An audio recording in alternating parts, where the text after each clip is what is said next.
right here. Perfect. We got a parallel park spot right here next to the Subaru.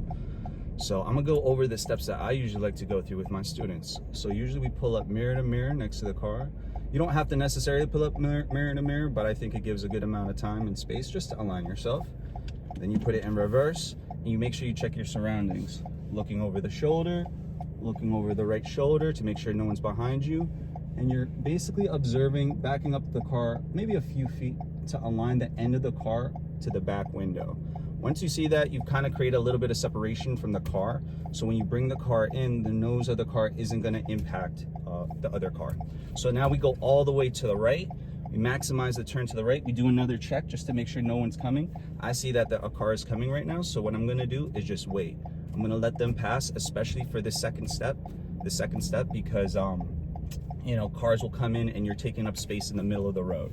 So I'm looking around, I'm looking over the right shoulder, and I'm creating an angle. Once I've created about a 55-degree angle, I'll see the corner of the car, the red brake light on the side of the passenger window.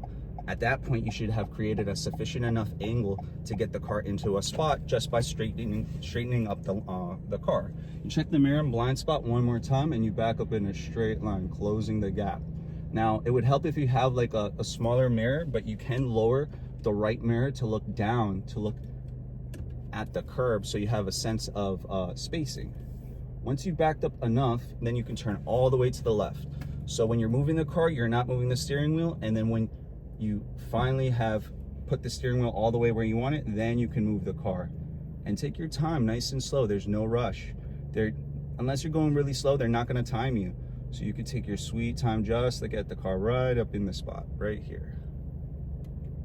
I don't usually advise to move up unless you're off, in which you'll use the additional space that you afforded yourself in the first step to move up and adjust.